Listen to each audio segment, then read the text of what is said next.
Hola, muy buenas tardes a todos y gracias por estar en esta reunión.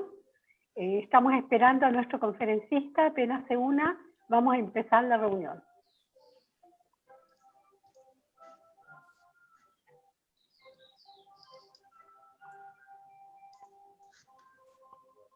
Ahí va a ingresar.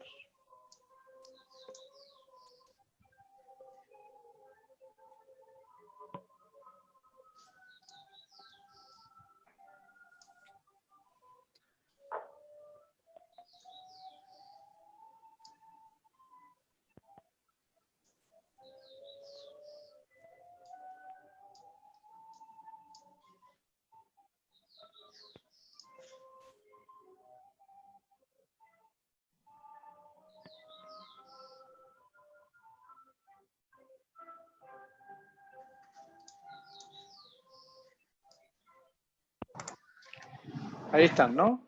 Sí. Hola. Fernando. Hola. Hola Fernando, muy buenas tardes. No lo escucho, ¿se escucha? Ahí sí. Hola. ¿Sí? Hola, ¿qué Hola, tal? hola. Muy buenas tardes.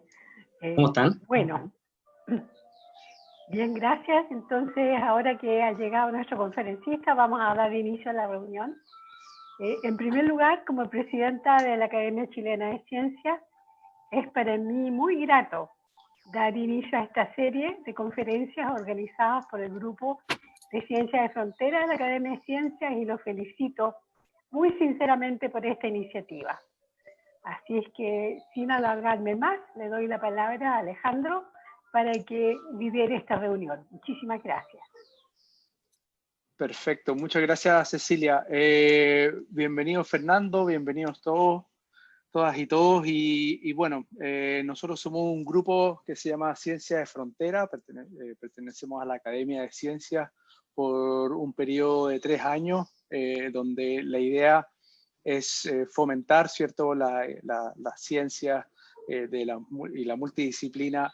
Este ciclo de charlas nace de nuestra seguidilla de reuniones que hemos tenido durante este tiempo, con la idea de presentarnos nuestra investigación y presentar a otros investigadores, ¿cierto?, jóvenes del país que están ejerciendo investigación de línea.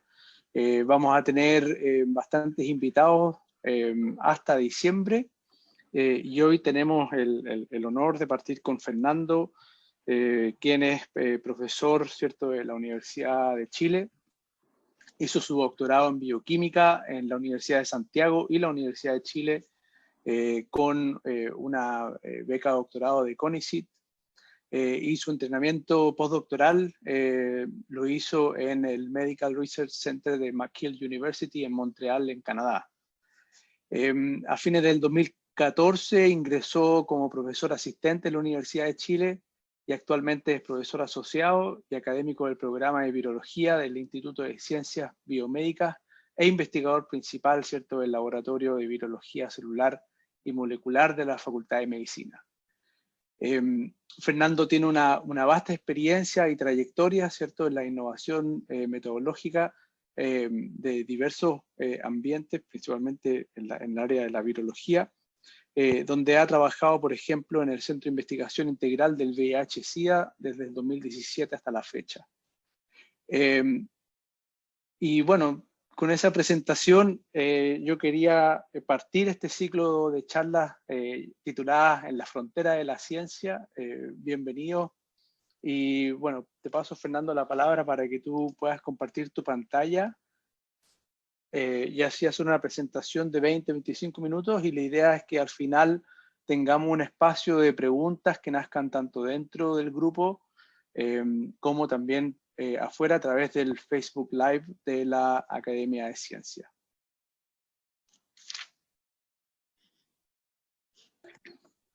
Gracias, Alejandro.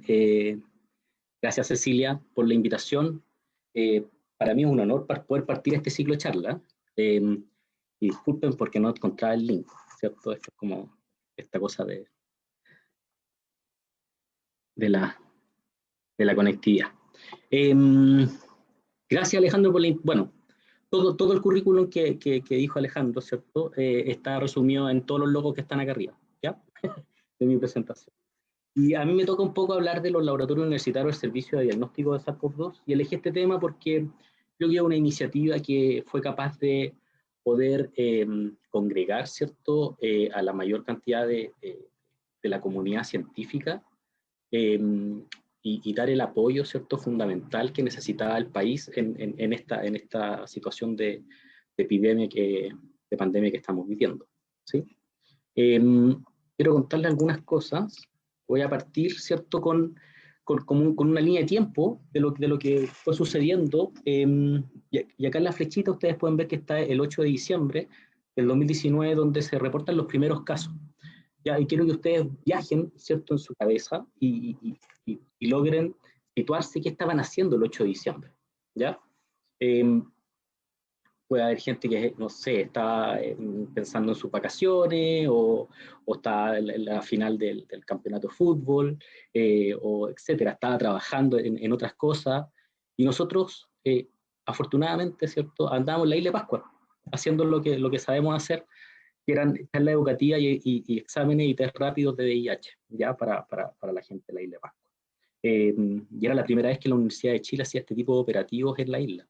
¿Ya? Entonces era un hito para nuestro territorio. Y nos encontramos con esta pandemia, ¿cierto? Y esta pandemia no es la única pandemia que hemos tenido, ¿ya? Y las pandemias no se producen solamente por virus, también hay pandemias que se producen por otros patógenos como bacterianos.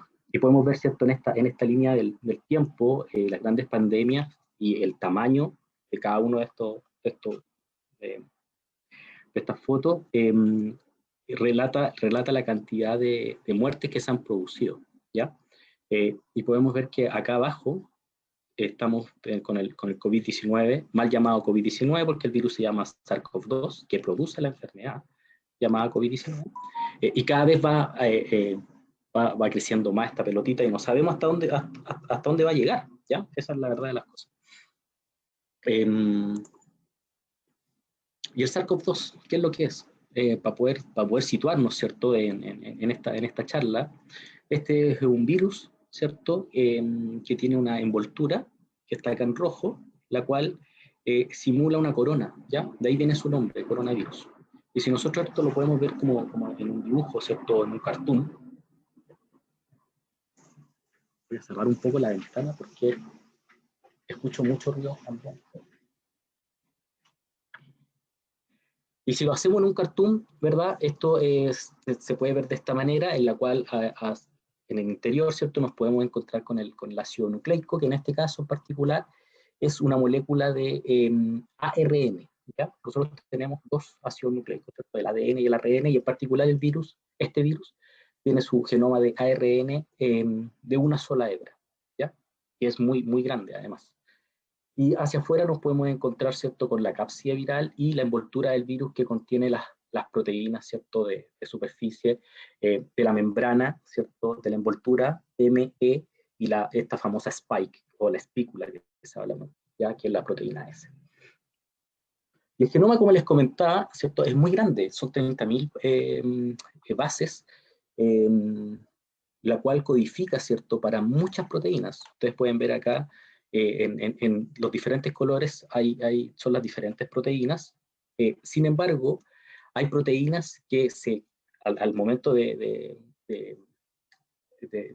sintetizarse, se producen, ¿cierto?, pequeñas poliproteínas, o proteínas, perdón, de una poliproteína, se producen pequeñas proteínas más chiquititas. Por lo tanto, eso es lo que nos tiene muy intrigados, porque lo que conocemos, ¿cierto?, de otros coronavirus o de otros virus, ¿cierto?, ha llevado mucho tiempo estudiarlo, y hoy día cada una de estas proteínas va teniendo unas funciones diferentes, lo que nos va cambiando, ¿cierto?, la relación que tenemos con el patógeno. Como les comentaba, ¿cierto?, esto no es nuevo. Hay coronavirus que están siendo transmitidos desde una especie a otra. Y acá, como que muchas veces, ¿cierto?, se ve que el animal, el hospedero natural, es el culpable de todo, y no es el culpable, no es el malo de la película, ya es una cosa totalmente natural que ellos contengan patógenos, como nosotros también contenemos patógenos, que somos capaces de transmitir a animales no humanos, ¿ya? Sin embargo, ustedes ven que las flechas van en una sola dirección, ¿cierto? Y muchas veces no se devuelven. Porque lo más probable es que no hayan estudios acabados al respecto. Sin embargo, podemos ver que desde 1960 ya hay coronavirus, ¿cierto? Que pasaron del hospedero natural a un intermediario, que lo podemos ver acá, y luego, ¿cierto? Al hospedero humano, que lo más probable es que no sea el hospedero final. Puede haber acá se devuelva, ¿cierto? O puede seguir infectando a otro hospedero. Y podemos ver, ¿cierto? En los colores, en naranjo, de transmisión zoonótica de estos patógenos, de una manifestación mediana, ¿cierto? O en esto en rojo, una manifestación más severa. Y podemos encontrarnos, ¿cierto? Con el 2003 con SARS-CoV-1 y el 2012 con MERS, que era lo que conocíamos, y hoy día, en la foto que está al otro lado acá, ¿cierto? Nos podemos encontrar con 2019, ¿cierto? Este que se llamó nCoV-19, que hoy día se llama SARS-CoV-2, y no sabemos qué va a suceder, ¿cierto? En el futuro, y lo más probable es que esto siga sucediendo. Entonces, ¿cierto? Siguiendo esta línea del tiempo, el 31 de enero, ambas sociedades, Sociedad de Bioquímica y Biología Molecular de Chile y la Sociedad de Microbiología, mandaron esta carta abierta al Ministerio de Ciencia, Tecnología, Conocimiento e Innovación, al MinSal, el Instituto de Salud Pública, poniendo a disposición, ¿cierto?, el gran número de expertos que conglomeran o que participan en estas sociedades. Y luego de 2 semanas después, ¿cierto?, se genera esta primera reunión, y puse una foto mía solo porque llegué atrasado a esta reunión, por lo tanto no salí acá, donde por primera vez, ¿cierto?, se hace una reunión interministerial para poder abordar este tema con las sociedades, ¿ya? Acá está el ministro Andrés Kuhn, ¿cierto?, Ministerio de Ciencia, y acá está la subsecretaria subrogante de redes asistenciales del Ministerio de Salud. Y acá nace, ¿cierto?, un plan de acción para el coronavirus. Cabe destacar que al 16 de febrero todavía no teníamos ningún caso reportado en Chile. Eso pasó recién el 3 de marzo, ¿sí? Cuando hubo este primer caso que fue en Talca, en el cual, ¿cierto?, acá yo pongo bien en rojo y bien grande TTA. Aquí era clave, ¿cierto?, trazar, testear y aislar. Bueno, ya llevamos 9 meses, ¿cierto? Y todos sabemos lo que ha sucedido. Y lo importante iba a llegar, claro que iba a llegar, habrá más infectados, iban a haber más infectados, ¿cierto? ¿Qué podemos hacer? Seguir a la medida de prevención, etcétera. Empezar a trabajar en lo que podíamos hacer. Dentro de estas sociedades, ¿cierto?, se levanta el primer catastro de infraestructura para apoyar el diagnóstico, que tiene que tener ciertas capacidades y ciertas características, ¿ya? Por ejemplo, de estas se manda este catastro, ¿cierto?, a los investigadores, a las universidades, y se recaban, ¿cierto?, 42 laboratorios que están acá distribuidos en diferentes regiones, que cumplen con los 3 requisitos mínimos que pedía el ISP, ¿cierto?, que era bioseguridad nivel 2, personal calificado y experiencia en el manejo de muestras humanas, y campanas certificadas nivel 2. Pero además tenemos que cumplir una normativa vigente, ¿sí?, que es el Decreto Supremo 20, ¿cierto?, que rige a los laboratorios clínicos, en los cuales la dirección técnica de estos laboratorios debe recaer en un médico cirujano con especialidad en laboratorio clínico, o un tecnólogo médico con una mención específica, químico farmacéutico o bioquímico, ¿ya? Hay muchos laboratorios en este país, ¿cierto?, que son dirigidos por otros tipos de profesionales, por lo tanto no podrían, ¿cierto?, asumir la dirección técnica. Entonces aquí empezó, ¿cierto?, una conversación con las propias universidades, con los propios vicerrectores de investigación de las instituciones para poder ver quiénes podían calzar, aparte de tener la infraestructura, ¿cierto?, poder tener la dirección técnica de estos laboratorios que se requería, ¿cierto?, para poder llevar a cabo esto.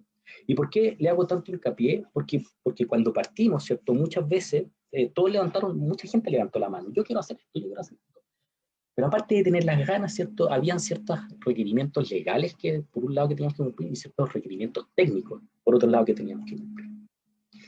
Entonces, acá ya a fines de marzo nace la red universitaria, en la cual el primer piloto, porque fueron varios pilotos, ¿cierto? El primer piloto fue de 6 universidades, en las cuales se saca la primera resolución en tiempo récord, de que el Ministerio de Salud, ¿cierto? Le otorga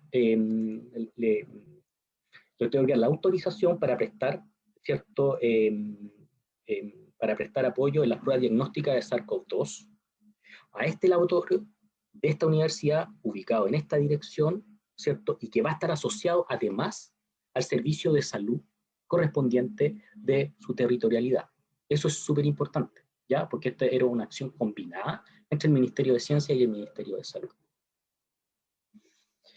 Los investigadores, ¿cierto? Los 6 investigadores o las 6 instituciones que partieron este piloto, todos estábamos, ¿cierto? Yo me incluyo acá por la Universidad de Chile, y estamos todavía con proyectos vigentes que muchos de ellos, ¿cierto? Podían ser asociados a la área de virología, pero hay otros que no son asociados a la área de virología, pero sí cumplían por otras características, ¿cierto? Con los requerimientos mínimos. Por lo tanto, estos laboratorios que estaban haciendo investigación a esta etapa tuvieron que reconvertir, ¿cierto? Toda su infraestructura, su personal técnico para poder apoyar al diagnóstico.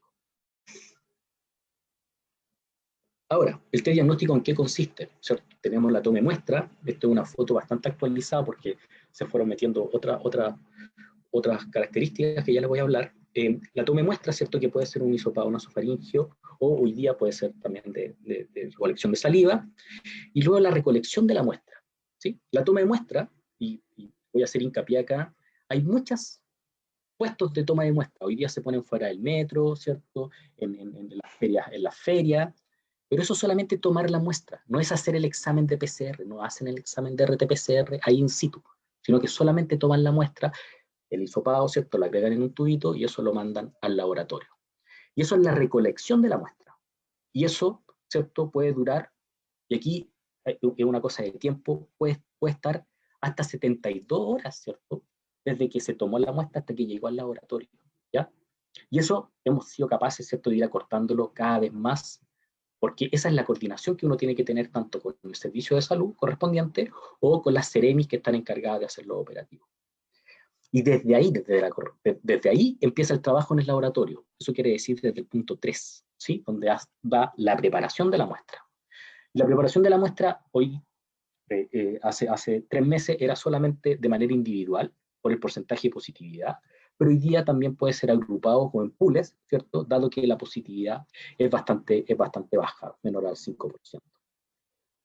Luego de preparar la muestra, ¿cierto? Se hace la extracción del RNA, que está acá abajo, ¿cierto? Por diferentes técnicas que ya las vamos a hablar, y posteriormente se hace el RT-PCR en tiempo real, donde el RNA viral purificado es convertido, ¿cierto?, a cDNA y amplificado. Y con esto tenemos los resultados, que pueden ser positivos, ¿cierto?, como esta curva roja que está acá, o negativos, pero también pueden ser indeterminados. ¿Y qué significa eso? Que con los métodos de diagnóstico que tenemos en este minuto no podemos determinar si es, ¿cierto?, positivo o no. Por lo tanto, requerimos una nueva muestra. La toma de muestra, ¿cierto?, es muy variada hoy día. Tenemos desde PBS, ¿cierto?, medio transporte viral, estabilizadores de RNA, etc. Es muy variado lo que hay hoy día. En extracción de RNA tenemos 2 sistemas, el manual, ¿cierto?, y el automatizado.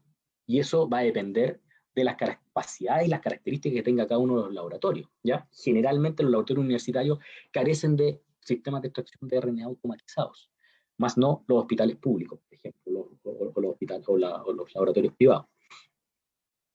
Y los kits de diagnóstico.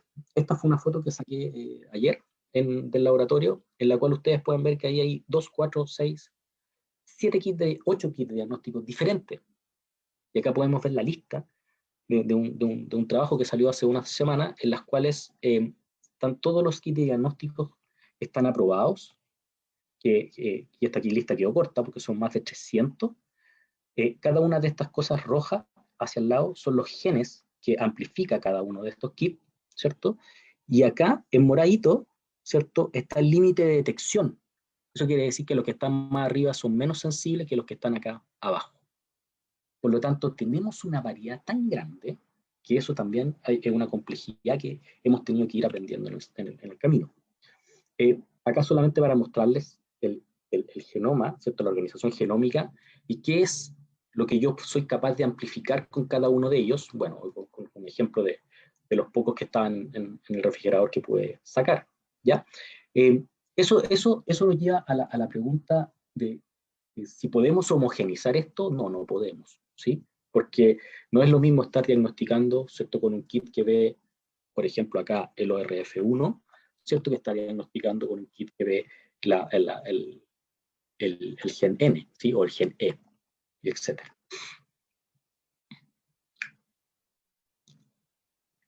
Además, ¿cierto? Se generó otra iniciativa que fue bastante importante porque un grupo de investigadores dijo, bueno, nosotros, ¿para qué somos buenos? Para secuenciar, ¿cierto?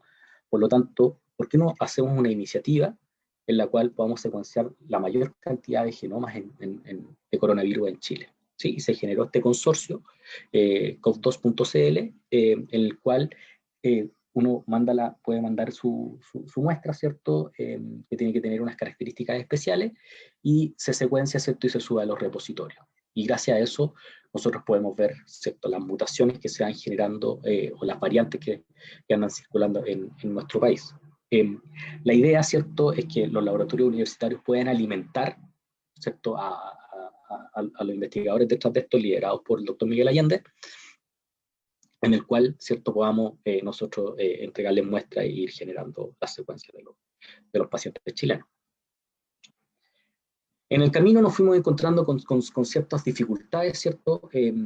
Porque ya les dije que había muchos sistemas de extracción, ¿cierto? Como así de diagnóstico, y en métodos de extracción empezaron a llegar kits, ¿cierto? Por bolitas magnéticas, que son kits que pueden extraer el RNA, pero en vez de usar columnas, ¿cierto? Usan bolitas magnéticas. Y nos encontramos con la sorpresa de que no muchos laboratorios contaban con los imanes, ¿sí?, que se necesitan para poder generar este protocolo. Entonces, dentro de la red universitaria, dijeron, ¿y por qué no lo imprimimos en 3D? Excelente idea. Fueron, ¿cierto?, imprimieron estos racks magnéticos y fueron capaces, ¿cierto?, de poder alimentar a toda la red, y no solo la red universitaria, sino que la red pública, con estos racks, ¿cierto?, para poder seguir funcionando y no parar, ¿cierto?, haciendo el diagnóstico. Cabe destacar que esto fue a principios de junio, ¿cierto?, finales de mayo, principios de junio, en el cual estábamos generando, ¿cierto?, teníamos mucho diagnóstico en nuestro país. Hoy día, ¿cierto?, el mapa es bastante más complejo y además, ¿cierto?, está muy coordinado entre el Ministerio de Ciencia y el Ministerio de Salud, en el cual hoy día hay 132 laboratorios que están haciendo diagnósticos de SARS-CoV-2, 50 de ellos son públicos, 51 son privados, hay 2 salmoneras que se acoplaron y 29 laboratorios universitarios, ¿sí? O sea, del primer piloto, que partimos 6, ¿cierto?, hoy día ya somos capaces de ser 29. En términos de número, ¿cierto?, acá podemos ver los acumulados. Tenemos, ¿cierto?, acá en naranjo, ¿cierto?, los hospitales públicos, que pasan el 1.000.000 de exámenes acumulados. Tenemos acá en gris, ¿cierto?, los laboratorios privados, y el ISP acá abajo en azul, y el ministerio, ¿cierto?, los laboratorios universitarios, que corresponden al Ministerio de Ciencia, acá abajito con un acumulado de 328.000 exámenes, ¿cierto?, ya realizados. Eso en términos, ¿cierto?, acumulados nacionales, es alrededor de un 13%, ¿sí?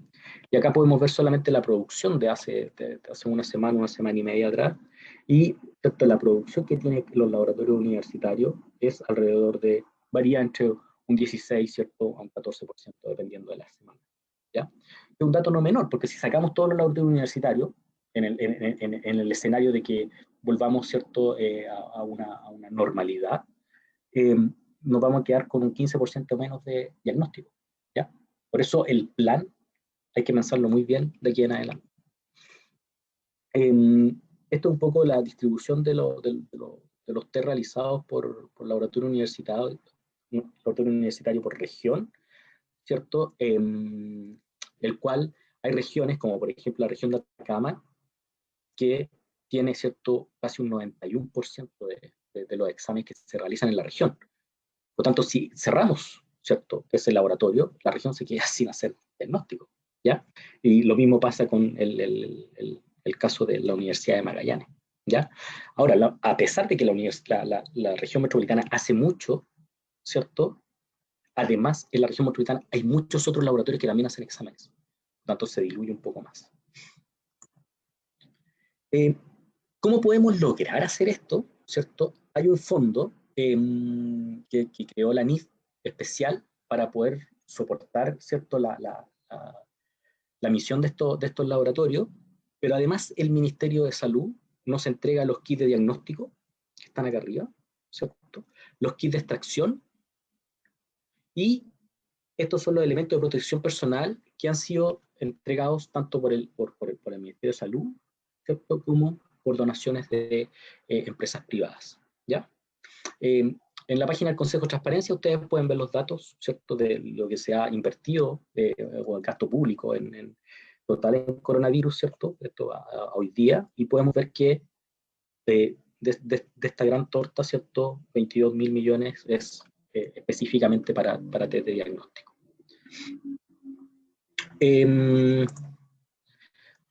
Entonces, claro, tenemos 30 laboratorios universitarios hoy día, actualmente, haciendo diagnóstico, de las cuales están distribuidos en 29 universidades del país, ¿cierto?, en 14 regiones del país, haciendo un acumulado aproximado de 4.200 diagnósticos por día, ¿ya? Como les comenté, hubo un fondo, y hay un fondo, ¿cierto?, de 1.500 millones, los cuales han sido capaces de solventar, ¿cierto?, la compra de la punta con filtro, del tubo Eppendorf, ¿cierto?, del alcohol para poder hacer los buffers. Hay muchas cosas que uno dice, bueno, ¿y de dónde sale esta plata? ¿Sí? Bueno, con este fondo, que es específico para los laboratorios que están operando, ¿cierto?, se ha podido solventar esto.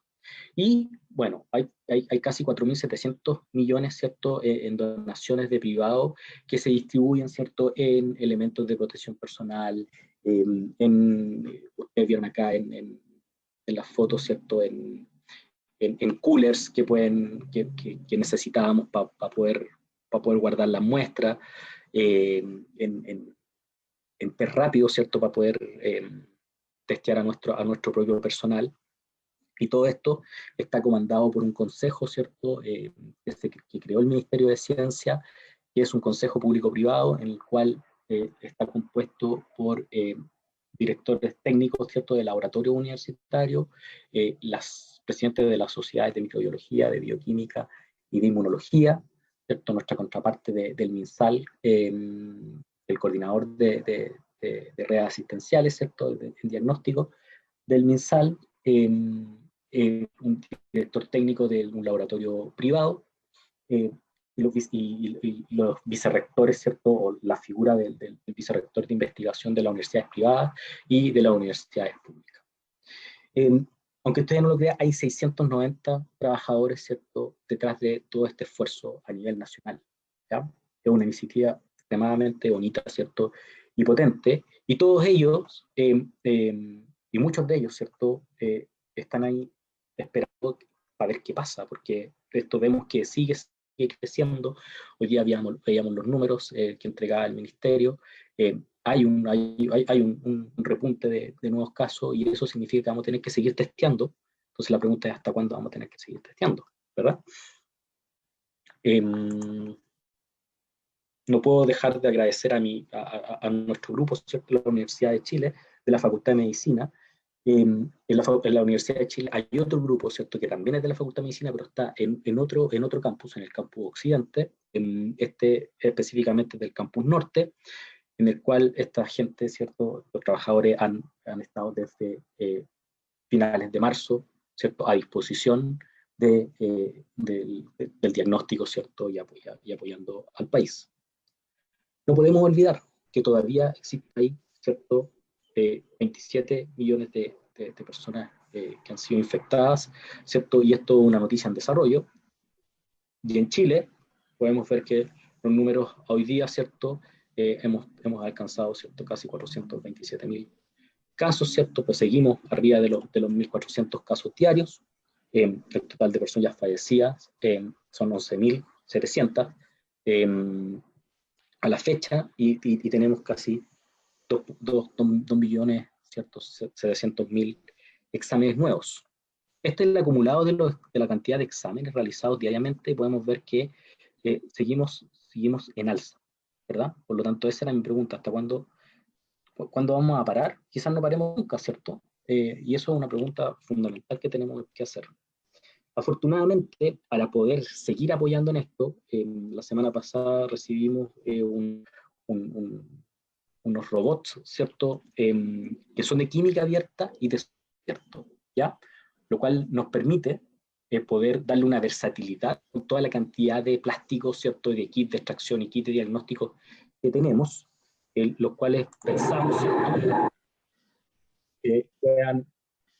que puedan estar totalmente funcionando después del 18 de septiembre, porque hay que hacer muchas pruebas, ¿cierto?, de control de calidad para poder acoplarlo al sistema de diagnóstico, ¿ya? Cabe destacar que estas plataformas están siendo utilizadas en Barcelona desde hace mucho tiempo, y llevan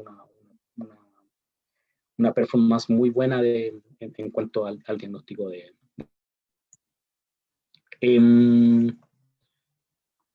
Eso ha pasado en 8 meses de historia, ¿sí? Tenemos antivirales,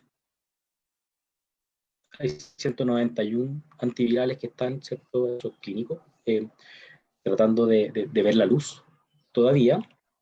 Y de vacunas, ¿cierto?, tenemos 7 que están en fase 3. Cabe destacar que lo que acaba de suceder, ¿cierto?, con una de ellas, yo lo encuentro extremadamente bueno, porque es una cosa que hay un ente que está vigilando, ¿cierto?, qué es lo que está pasando con los voluntarios, ¿cierto?, de estas vacunas.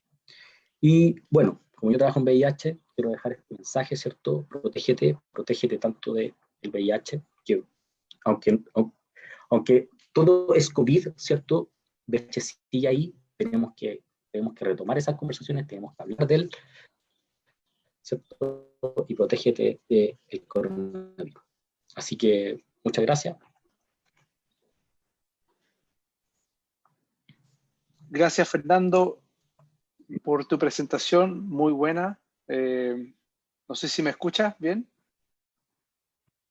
Te escucho súper bien, sí. Perfecto. Bueno, ¿cómo vamos a canalizar las preguntas? Pueden ser a través del chat del Zoom, de las personas que están participando, y también por aquellas que están a través del Facebook Live de la Academia. Oye, Fernando, yo quería partir primero felicitando tu trabajo.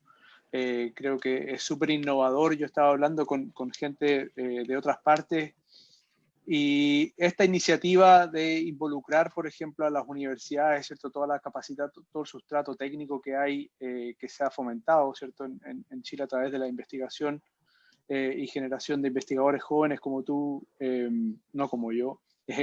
Quería preguntarte si tú sabes algo, réplica de esta iniciativa en otras partes. Una de las cosas positivas de la pandemia ha sido tal vez empezar a colaborar, ¿cierto?, a establecer redes y vínculos de colaboración mucho más estrechos que antes, tal vez. Al menos ya sabes bien cómo están emergiendo, ¿cierto?, las distintas personas que están trabajando. Esto mismo, ¿cierto?, red de laboratorios ha permitido a ti y a otros grupos de connacionales a comprender, ¿cierto?, los problemas y las ventajas que puede tener esta medida de medición, ¿cierto?, de este virus. No sé si nos puedes tal vez mencionar sobre tu experiencia en estos 9 meses desde que se inició. Yo creo que una iniciativa muy positiva, ¿cierto?, que se inició gracias a tener, ¿cierto?, el Ministerio de Ciencia, yo creo, alojado como ente político, ¿cierto?, asociado a la pandemia. Sí, mira, España también tuvo una iniciativa bastante parecida al inicio o a la mitad cuando ellos estaban. pero si uno sigue la historia, no fueron capaces de levantar la iniciativa. Y cuando uno pregunta, ¿cierto? Precisamente aquí hay que pensar, ¿cierto? Hay que tener mucha humildad, hay que ser muy colaborativo, hay que ayudar al otro, y eso muchas veces cuesta entenderlo, ¿sí?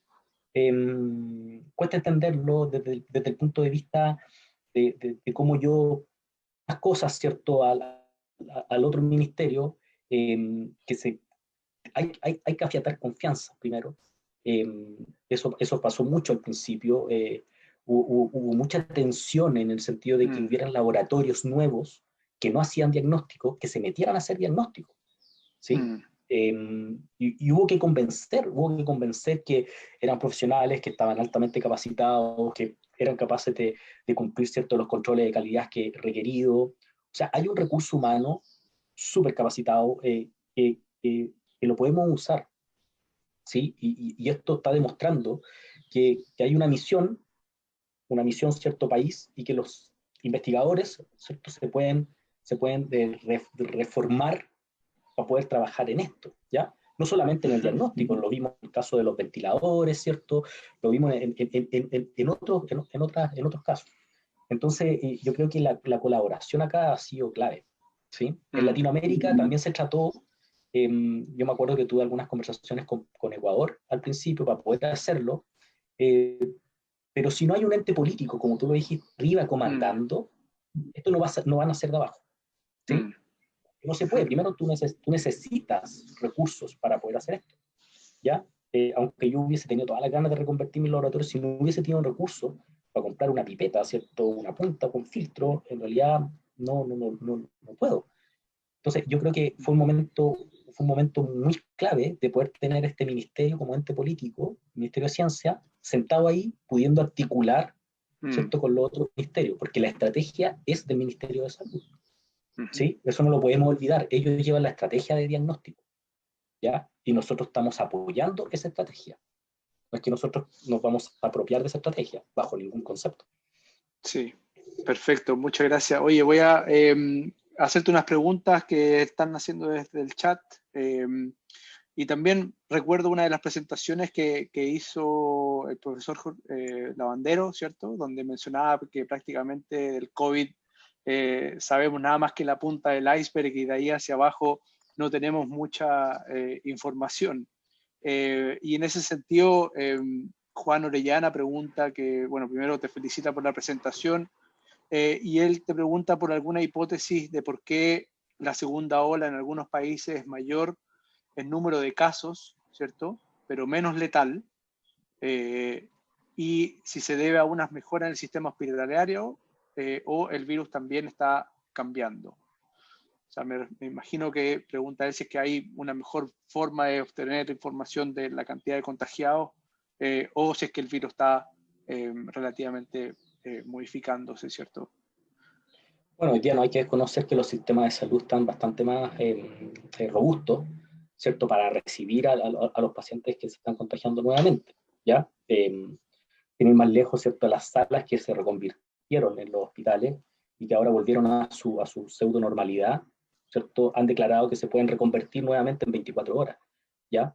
Eso que les tomó semanas en poder hacerlo, hoy día solamente unas pocas horas. Por lo tanto, bueno, y toda la experiencia que se ha acumulado, ¿cierto?, ha llevado a estas mejoras en el sistema hospitalario que pueden recaer, ¿cierto?, en esta consecuencia. Pero también no podemos olvidar de cuál es la utilidad que puede tener ir a hacer esta vigilancia de las mutaciones en el virus circulante, ¿ya? Se ha visto que hubo una variante del virus de Wuhan, ¿cierto?, de la que partió, y hoy día tenemos otro virus, otra variante circulante que tiene una mutación, ¿ya? Que ya está bien identificada, ¿sí? Pero poco estudiada. O sea, tenemos que ver qué es lo que está generando, y eso puede abrir muchas otras preguntas. Perfecto, muchas gracias. Iván Moya también pregunta sobre los fallecidos y enfermos críticos, ¿cierto? ¿Qué relación hubo con los vacunados en marzo y por los de tercera edad o todavía no está esa estadística? Sí, yo no tengo, yo me imagino que son los vacunados con influenza, por lo que me pregunta. Yo no he visto estadística al respecto, si hay algún cruce, ¿cierto?, entre ellos. Hay hartas estadísticas que quedaron paradas, ¿sí?, al respecto. Por eso así hincapié con el VIH. Nosotros siempre estamos alimentándonos de los informes epidemiológicos que salen cada 4 meses, y hoy día el último reporte fue el de enero del 2020. ¿Ya? Entonces, hay cosas que no se han ido, ¿cierto? Que siguen acá, y necesitamos tener esos datos también. ¿Ya? Perfecto. Oye, también Cristian Wilson, también de nuestro grupo Ciencia de Frontera, que le mandamos un saludo, dice: hola Fernando, muchas felicitaciones por tu trabajo, muy buena iniciativa, me gustó lo que contaste sobre los racks magnéticos, de la capacidad local de adaptarse a la realidad nuestra. ¿Ves que se hace lo mismo con los test de PCR? Y se pregunta específicamente, quizás no ande muy bien por tener partidores no locales, si es que estudian eso en particular. Sí, mira, afortunadamente, bueno, no sé si afortunadamente, pero a nosotros al laboratorio nos llegan bastantes PCR para hacer reportes técnicos desde el MinSal. Y hemos encontrado algunos kits de diagnóstico que no amplifican, ¿cierto?, con la eficiencia que deberían amplificar las muestras chilenas, ¿ya? Y eso, lo más probable es que recaiga, ¿cierto?, directamente en algunas mutaciones o en el virus que tenemos acá. Por eso, recalco, es súper importante hacer esta vigilancia, ¿ya? La iniciativa que se armó de los genomas es extremadamente relevante para poder nosotros saber y poder hacer desarrollos locales, ¿sí? Imagínate en 5 o 6 meses más, ¿cierto? Hay nuevas variantes, ¿ya? No voy a hablar de cepa, porque no son cepas, son nuevas variantes. Hay nuevas variantes, y precisamente estos partidores que usamos nosotros para el PCR no alinean de manera efectiva, ¿cierto? Vamos a tener que generar algo local. Y eso afortunadamente también ya se está haciendo, ¿eh? Hay empresas biotecnológicas, ¿cierto?, chilenas, que han generado sus propios kits de diagnóstico, y que han sido capaces de entrar al mercado, ¿cierto?, a este mercado tan grande, que han tenido muy buenos resultados, ¿ya? Entonces yo creo que esa oportunidad no la podemos perder hoy día. Estamos todos como súper afiatados a que lo podemos hacer, y creo que lo estamos logrando. Perfecto. Luis Sandoval también pregunta: ¿cómo proyectas el aporte al nivel diagnóstico que pueda igualmente transferirse a potenciar el desarrollo de conocimiento científico sobre el virus y la pandemia en el país? Mira, lo bueno que las capacidades van a quedar instaladas, ¿sí? Eso como primera cosa. La idea que se tiene de esta red es que pueda volver normales, pero en emergencia se pueda convertir o reconvertir nuevamente, ¿ya? Y yo creo que eso lo podemos lograr. Como les dije, esta no va a ser la primera pandemia, va a venir la cuarta, quinta, ya no sé en qué número vamos. Por lo tanto, tenemos que ocupar las universidades. En las universidades hay mucho recurso humano, hay mucha infraestructura, y hoy día lo potente es que la universidad está ayudando, ¿cierto?, a la pandemia desde una cosa que antes no lo podía hacer, ¿ya? Y no lo podía hacer por esto mismo, por no tener el giro, entre comillas, de laboratorio clínico, ¿ya? Claro. Y esos fueron conversaciones súper potentes a nivel administrativo, ¿cierto?, entre los ministerios, para poder lograr eso, ¿ya? Un laboratorio clínico, si alguien tiene la idea hoy día y cree que es un negocio tener un laboratorio clínico, va a pasar por lo menos 6 a 8 meses tratando de sacar todos los permisos que se necesitan para poder entrar a operación, ¿ya? Nosotros lo logramos en 2 semanas, ¿sí? Claro. De excepción. Oye, Ahora, claro. el estado de excepción, perdón, el estado de excepción se acaba, ¿cierto? La licencia que tenemos también se acaba. Claro. No es que nosotros vamos a seguir, ¿cierto?, haciendo diagnósticos de otros, no. Esto es solamente por SARS-CoV-2 hasta que dure el estado, ¿cierto?, de excepción. Perfecto. Sí, en esa línea, Enrico Resende, también miembro del grupo Ciencia de Frontera, que nos hará una presentación de su investigación en unas semanas más. También pregunta si es que, obviamente, si es necesario seguir con este monitoreo del COVID, del SARS-CoV-2, para mantener la pandemia bajo control en el futuro. Él pregunta cuáles son los factores limitantes para aumentar el número y velocidad de los diagnósticos. El número. Yo creo que el número, dado la positividad baja que tenemos hoy día, lo podemos aumentar rápidamente haciendo pooling, ¿cierto? Haciendo agrupados, ¿ya? Eso es una cosa que está muy fuerte hoy día en discusión. Lo más probable es que en las próximas semanas, faltan algunas precisiones, pero en las próximas semanas ya se dé, ¿cierto? El vamos a todos. ¿Por qué digo el vamos a todos? Porque hay laboratorios que ya lo están haciendo. Por lo tanto, por eso digo, faltan ciertas precisiones para poder darle el vamos. La velocidad, ahí tengo mis reparos de velocidad. A la máquina de PCR no le puedo decir que se demore menos, ¿sí? Lamentablemente. Pero lo que sí puedo hacer, que con estas plataformas automatizadas, ¿cierto? Yo puedo aumentar la cantidad de diagnóstico que hago en el mismo tiempo, porque lo puedo, ¿cierto?, automatizar. Hoy día nosotros hacemos aproximadamente 300 test diarios, ¿cierto? Y con estas plataformas podríamos llegar a cuadriplicar o quintuplicar lo que podemos hacer en el día. ¿Ah? Y eso te aumenta, no te va a aumentar la velocidad, pero sí vaya a poder hacer más. ¿Ya? Oye, en ese sentido, en el chat también preguntaron si es que el número de ciclos de PCR, ¿cierto?, fue informado por los laboratorios. ¿Te acuerdas que esa pregunta salió ahí debido a que hay índices que indican la infectividad, ¿cierto?, y un criterio sanitario relativamente relevante en base a la cantidad de ciclos que se utilicen al hacer la sí, tal cual es una discusión que no está cerrada para nada, ¿ya? Nosotros tuvimos una clase de patogenicidad de SARS-CoV-2, donde vimos un paper que fue de los primeros papers donde se plantó este tema, ¿cierto?, con una muestra muy reducida, en la cual bajo un CT, ¿cierto?, el virus que se recogía, si yo lo tiraba en cultivo celular, no crecía. Entonces se dijo, bueno, si tengo menos de esto, ¿cierto?, el virus no es infectivo. Yo creo que para dar una conclusión así, ¿cierto?, queda mucho camino por recorrer, ¿ya? Porque te pongo el caso, si yo tengo un asintomático, que lo testeo hoy día, y me da un ciclo de CT34, ¿ya? Voy a hablar de los ciclos, ¿ya? Un ciclo más cercano a 1, ¿cierto?, indica que tiene mayor RNA. Un ciclo más cercano a 40, porque ahí varía, de 1 a 40, es porque tiene menos RNA. Entonces uno podría decir, bueno, el que está más cercano a 40 tiene menos virus, y el que está más cercano a 1 tiene más virus, ¿ya? Entonces hay un corte, ¿cierto?, en el cual entre los 38, 39, es cuando uno puede decir, y uno dice es indeterminado porque no tengo las capacidades para decir si realmente está positivo o no, ¿ya?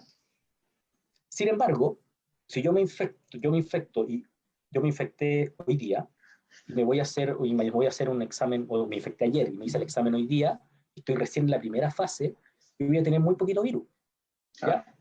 Y mañana voy a tener más, y mañana, entonces no es lo mismo que yo me lo haga hoy día a que me lo haga el lunes o el domingo, ¿sí?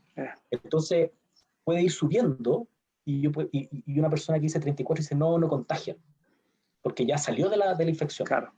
Pero perfectamente puedo estar entrando. Entonces, ahí hay una discusión bastante enriquecedora con los clínicos para poder ver eso. Para poder ver eso tenemos que hacer los experimentos, ¿sí? Y para poder hacer los experimentos necesitamos una infraestructura de nivel 3, que en el país además carecemos, ¿sí? Porque hay muy pocas.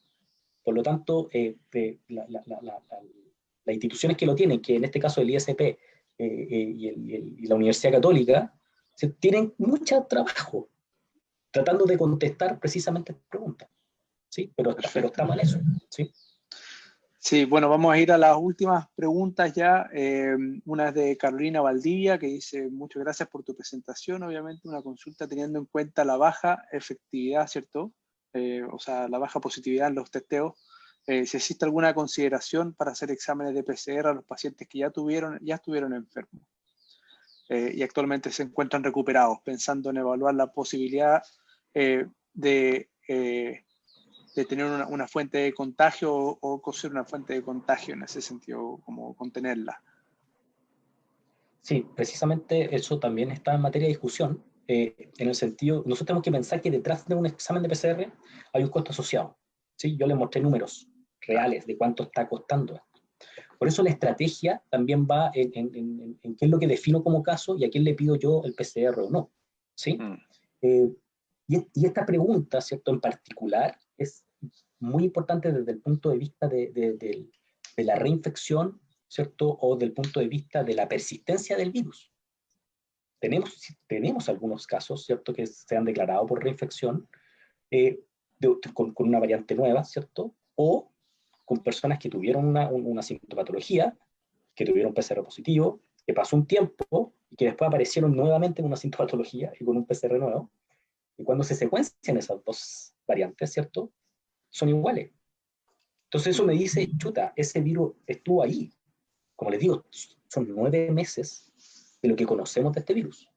¿Ya? Por lo tanto, cuando nosotros salimos diciendo esas conclusiones tajantes de que esto va a ser así, eso no está correcto. ¿Sí?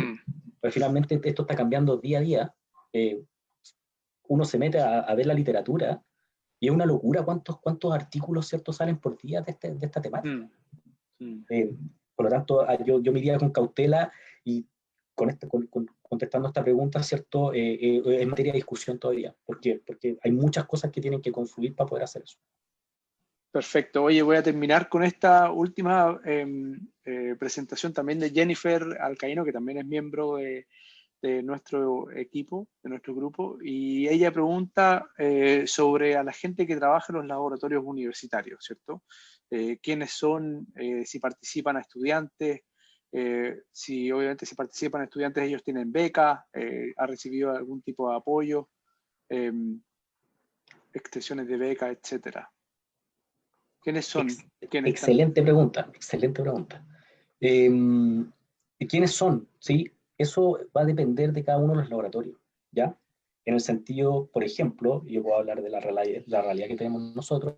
Nuestro laboratorio está compuesto por profesionales que trabajan en el programa de virología, ¿sí?, estudiantes de magíster, estudiantes de pregrado, estudiantes de doctorado, postdoctorados, ¿sí? Y cada uno tiene una labor en específico, ¿ya? Y esa labor específica, además, tiene una pequeña remuneración al respecto, ¿ya?, que es asociada a este fondo de la NIF, ¿sí? Ahora, hay otros laboratorios, ¿cierto?, que tienen solamente estudiantes, o hay otros laboratorios, por ejemplo, hago este recuerdo del laboratorio de Atacama, que le costó mucho porque no habían profesionales en la región de Atacama. Entonces ellos tuvieron que mover profesionales de otras regiones, ¿sí? Y eso fue súper complejo, porque el profesional que yo movía de región tenía que llegar a la región y hacer una cuarentena, ¿cierto?, de 14 días por haberse movido. Entonces había 14 días que esa persona no podía trabajar, entonces el laboratorio igual queda con una falencia en ese sentido. Entonces, sí, hay muchos estudiantes, han recibido algún tipo de apoyo. Bueno, hay una remuneración que eso depende de cada uno de los directores técnicos de estos laboratorios. Y hay una conversación que se está dando precisamente entre el Ministerio y la NIF para que se pueda apoyar, porque también hay que ser punto en ese sentido, ¿ya? Yo tengo un proyecto Fondesit, ¿cierto?, en curso, que está parado por la pandemia. Yo estoy haciendo diagnóstico a la vez, pero si estuviese no haciendo diagnóstico, estuviese trabajando desde mi casa, haciendo teletrabajo, mi proyecto Fondesit también estaría parado. ¿Te fijas? Entonces, en esta especialidad estamos todos en una situación súper especial, ¿verdad? Entonces yo creo que ahí hay que ver muy bien cuáles van a ser las modalidades que se pueden encontrar para la gente que apoyó, ¿sí? No sé si son expresiones de becas, de proyectos, manutención, pero también aquí las instituciones tienen que jugar un rol preponderante, ¿sí? Porque el estudiante también pertenece a la institución que puso en manifiesto, ¿cierto?, que ellos querían apoyar también en esta pandemia. O sea, no podemos olvidar eso, ¿sí? Perfecto, Fernando. Mira, tengo la última pregunta bien cortita, si la puede responder en un minuto para ya finalizar este ciclo, este inicio de ciclo de charlas, que pregunta Luis Avendaño sobre qué sucede con los test serológicos y si es importante conocer el número de asintomáticos que aún no está definido. ¿Estás? Y que también es necesario, obviamente, que los de mayor edad puedan juntarse con gente que ya se recuperó del COVID con síntomas o asintomáticos. Un saludo, el profesor Luis Avendaño. Sí, es un temazo los test serológicos. A nosotros nos han llegado varios al laboratorio. Y nosotros además estamos haciendo, ¿cierto?, la medición de anticuerpos neutralizantes de plasma convaleciente. Entonces tenemos mucho plasma que usamos precisamente para validar estos kits rápidos, y no nos ha ido muy bien, ¿ya? Hay unos kits que realmente no marcan absolutamente nada. ¿Y qué quiero decir con eso? Que hay que irse con mucha cautela, ¿sí? En ese sentido. Y por eso es súper importante verificar primero los kits rápidos, hacer una validación de esto en Chile, porque puede venir validado de China, ¿cierto?, de Corea, de Estados Unidos. Yo tengo que validarlo acá, con muestras chilenas, ¿sí? Y creo que eso es súper importante. Y claro, para conocer el número asintomático, que eso es otra discusión también, porque la persona que tuvo la infección no necesariamente, ¿cierto?, va a salir positivo en un test rápido, ¿ya? Que puede ser por la sensibilidad, por la especificidad que tiene el test, ¿cierto?, o porque tuvo una respuesta inmune, ¿cierto?, bastante débil. Entonces ahí hay que irse con mucha cautela, y yo creo que son discusiones que vienen ahora, ¿ya? Porque en algún minuto, bueno, yo estoy mirando hacia afuera, ¿cierto? Esto parece que ya volvimos a la normalidad en algún minuto. Y vamos a tener que ir viendo, ¿cierto?, la cartografía a nivel nacional de lo que está pasando con las personas que están infectadas, que siguen infectadas, ¿cierto? Y los asintomáticos que nunca van a saber que se infectaron, pero que son una fuente de contagio, ¿eh? Perfecto. Oye, Fernando, bueno, muchas gracias por tu presentación. También comentarle a todos los que están en el Zoom y también en el Facebook Live, que vamos a tener un ciclo de charlas de 14 diferentes instancias. Después del 18, el día 23, tenemos a Cristina Dorador, de la Facultad de Ciencias del Mar y Recursos Naturales de la Universidad de Antofagasta, que nos va a presentar sobre su investigación en ecología microbiana. Lo interesante también que vamos a tener diferentes moderadores, no siempre voy a ser yo, por lo tanto la segunda vez va a ser Cristina, la va a moderar Julieta, que también es parte de nuestro grupo. Después la tercera charla, Enrico, ¿cierto?, que nos va a hablar sobre la ecología térmica y el calentamiento global. Y vamos a terminar en diciembre con Francisco Bosinovich, quien ha sido seleccionado como Premio Nacional de Ciencia. Y bueno, agradecerte, y me gustaría que nos dieras en estos últimos minutos que queda un poco de los consejos, alguna apreciación, desahógate, así, en términos de lo que estás haciendo ahora en tu investigación, lo que viene, lo que hay que hacer. ¿Cuál es tu mensaje, tanto para nosotros como al resto de la comunidad? Sí, mira, yo creo que tenemos que seguir cuidando, ¿no? El virus no se va a ir, ¿ya? No se va a ir para ningún lado. El virus va a estar acá con nosotros, se va a quedar por mucho tiempo. Por lo tanto, las medidas de precaución tenemos que cumplirlas, ¿cierto? Tenemos que seguir. Viene el 18, el quédate en tu casa, ¿cierto? Porque si no va a venir y ya lo estamos viendo, ¿cierto? Una cantidad de muchos más infectados, y eso puede tener repercusiones. No queremos volver a hacer el mayo y el junio que teníamos, ¿ya? Y con respecto al sistema, ¿cierto?, de ciencia y tecnología en Chile, por favor, tenemos que de alguna manera ver cómo vamos a solucionar estas problemáticas que están pasando nuestros estudiantes, tanto en Chile como en el extranjero, y nuestros investigadores también, que los proyectos de investigación, ¿cierto?, se han visto mermados por toda esta pandemia, ¿ya? Les dejo la invitación, ¿cierto?, a votar en el plebiscito. Es súper importante. con todas las medidas de precaución, ¿cierto? Váyase con mascarilla, ¿cierto? Lleve su propio lápiz, pero tenemos que ser capaces de poder hacer, ¿cierto? Los procesos que nos comprometimos a hacer como país, ¿ya? Y desde ahí construir el Chile que queremos, que hoy día estamos viendo que la ciencia, ¿cierto?, está al apoyo del país, ¿cierto? Hay un servicio país de los científicos, y yo creo que la conversa va a ser totalmente positiva, ¿cierto?, para la academia, para la ciencia y para el país. Listo, pues Fernando, muchas gracias. Muchas gracias a todos quienes escucharon esta presentación. Contarte que hubo más de 40 participantes exclusivamente en el Zoom y más los que podrían haber participado en el Facebook Live de la Academia. Agradezco también a la Academia, a Marcela y a todos quienes nos apoyaron, ¿cierto?